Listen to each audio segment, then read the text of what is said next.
I'm Fredrik Leilani, and I'm the filmmaker. And I'm Leilani Farha, and I'm the advocate. My sweetest advocate of all. I mean, there was a time in history when I had a lot of lawyers in my life, and most of them have left my life. But you are the last advocate I have surrounding me, and I'm happy that it was just you.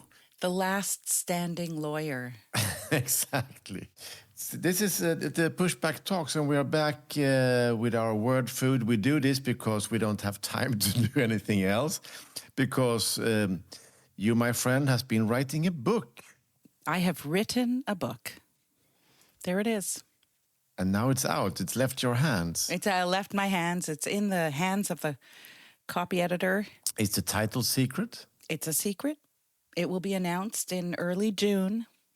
Uh-oh, friends. I don't know the title. Our friend, the advocate, she is very secretive. Mm-hmm. But I'm looking forward to read. I hope I can get a signed copy. Oh, absolutely. I want a big heart. Embossed, a big heart. Yes. Yeah. Okay, looking forward.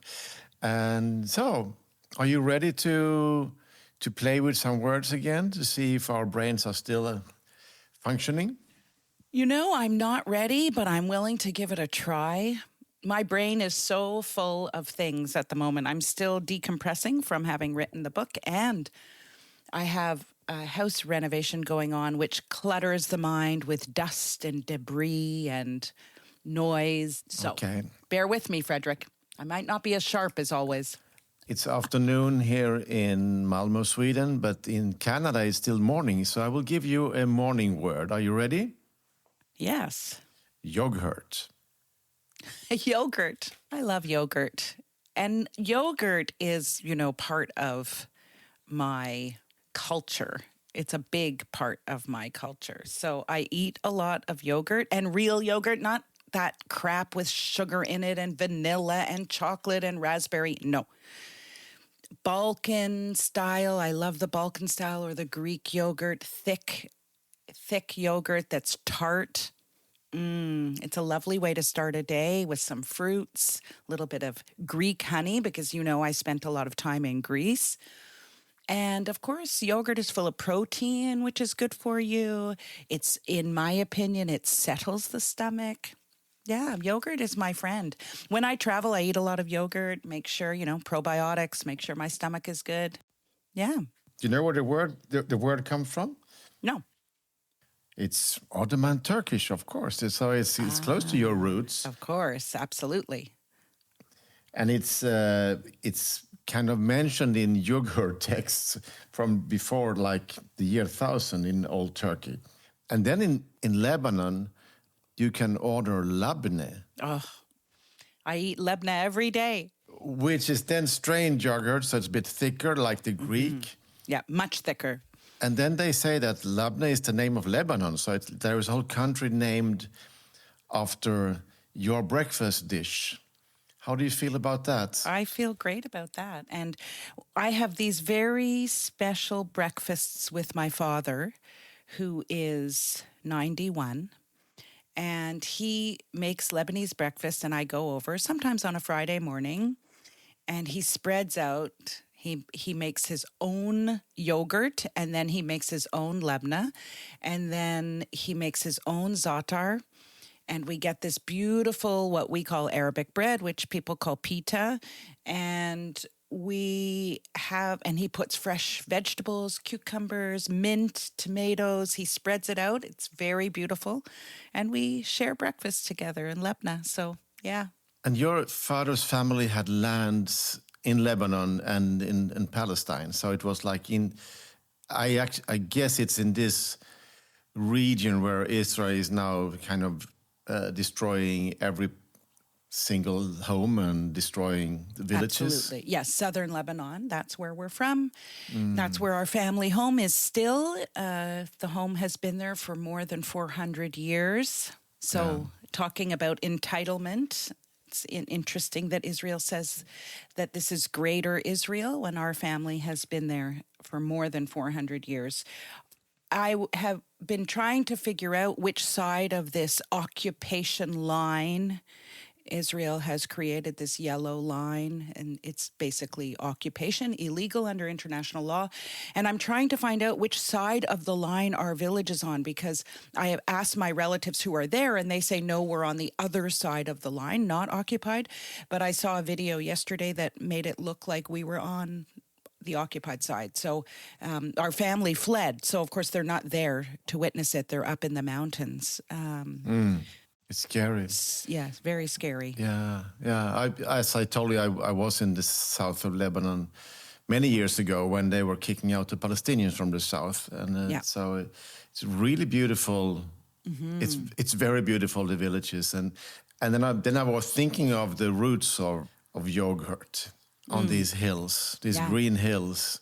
When I was in the West Bank in Palestine, in this area called Area C, but it's really called Masafariata, I was up on a mountain side and stopped in a village, and I saw some women and young children making a yogurt, a cheese. I actually can't remember the name of it. It's dried yogurt, more dried than Lebna, and they make it in these balls. And I have a picture of this boy, a beautiful picture of a Palestinian boy eating this yogurt ball. One of our listeners will tell us what it's called. It's slipping my mind right now, but I have a beautiful memory from south of Lebanon. I was out there shooting for Swedish TV, but I had a Lebanese TV crew, and the fighting started to get intense. And they told me, you go and wait behind that wall because we know this better than you. And I was sitting there in front of a house, and an old lady came out with a big tray with coffee. And she was serving us coffee in the middle of this. And for me, that's kind of the memory of humanity that always tried to stay human in this kind of the worst of situations. Absolutely. So that made me love the south of Lebanon even more. That's a small story about Yoghurt in my mind. I love and it. I thought it was a good start for you. It's a good start, being the morning. Well, funnily enough, I have a word for you that's the opposite of morning. It's for the evening. Well, yeah, it's for the evening. And the word is, are you ready, Fredrik? Yes. Moonlight. Moonlight. Oh, that's nice. I love moonlight. Of course, I live in a city, so but the moon is very strong. And where I live by a market square, and of course in the evening nights it's an empty space. There is a space where you can go out and you can see the moon, the full moon. Nice. But it's also, there's been some moments of this blood moon, and I've been biking around the city, say, where can I see it the best? And I found a crossover the railroads, and I was standing there, and there were other people gathering, nice. in the evening, and to also see the red moon coming up, and everybody was like applauding when it came. So there is some magic out there. I know a lot of people have been touched by this latest moon adventure of astronauts going up there. Yes, Artemis. Yeah, and then and there is some, of course, also some beauty in that. But this time I stayed off because I'm a little bit fed up with propaganda from the evil part of the superpower. So even if, because I know there was also a Canadian astronaut up there, so I mean, so it. Yeah, I'm like you. Yeah, it might be really good people up there, so I don't really want to take it on them. But it's No. they're probably scientists, and they're really interesting to advance human knowledge, even if they're part in some kind of propaganda show. Yeah. Whatever. Yeah. But Moonlight is good, and the opposite is also very interesting. What's the opposite of moonlight? When there is no moon. Ah. And the evenings get even darker. Yes, yes. And that can be also very beautiful. And then you see the new moon coming up. it's like the Turkish flag. Yes. Talking for better about, or for worse. Talking about yogurt. Talking about yogurt and darkness. Okay, yeah, it wasn't Erdogan who invented the Turkish flag. No, so no, fair, true. Fair, so we shouldn't put Erdogan's face on the moon. No, It's no, not It's not the moon's fault that Erdogan exists. Can I put it like that? Yes, you can. I find it interesting. The reason I came with Moonlight was because it gives such a different feeling. Even when I say the word moonlight, I feel romantic and it feels peaceful and calm. And then when I think of this moon landing and Artemis, that feels technical and kind of male and in its kind of adventure and not romantic to me at all. I know that people who engage in space travel and want to do space travel maybe do have a romanticism. I don't know, but for me, they are very different. One is very technical seeming and, science, and about, as you say, it's a kind of propaganda, and then I think of Moonlight, and I think of Van Morrison's song, and Wasn't there a film also with Cher at some point, long time ago? Absolutely, Moonstruck. Yeah. In fact, it's one of my sister's favorite, Juliana's favorite movie. Moonstruck. She's so good in that. I remember actually going to a date with that film a long time ago. Right. It Yes. It worked really good. Date movie. I love it. So, yeah. And with Nicolas Cage before he was a bit strange. Well, maybe he was strange in that movie. They were so good. I don't know if it's a good film. I haven't seen it again, but I just remember that at that time I enjoyed it. Yes. And I can also be quite romantic, and there is something with the moon that when we get touched by beauty, we feel humble and we feel good in some way. Yeah. And we feel like we are a part of something greater than us. I like that. So long live the moonlight. Yeah. There's so much moon iconography, etc. Moon River, there's that song, Moon River. Yeah, nice. You can sing more if you want. No, you really don't want to hear me sing. No. Okay, we started off a new word food. That's not bad. Not bad. And you are sweet listeners out there. Please comment, tell your friends, subscribe to the podcast.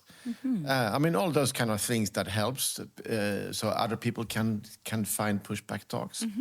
I think we recently got a new Patreon, didn't we? We did, yeah, and we love. I mean, you can't imagine how happy we feel when people decide to support us.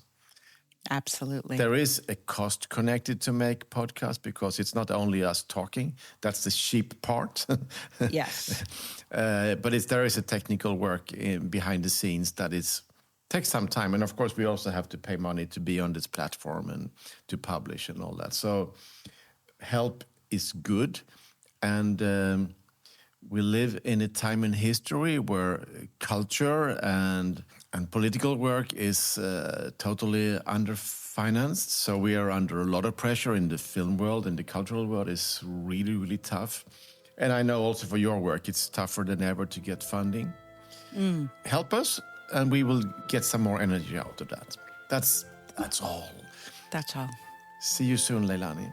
See you later. Pushback Talks is produced by WG Film. To support the podcast, become a patron by going to patreon.com/pushbacktalks. Follow us on social media at make_the_shift and push_the_film. Or check out our websites, maketheshift.org, pushthefilm.com, or breakingsocialfilm.com.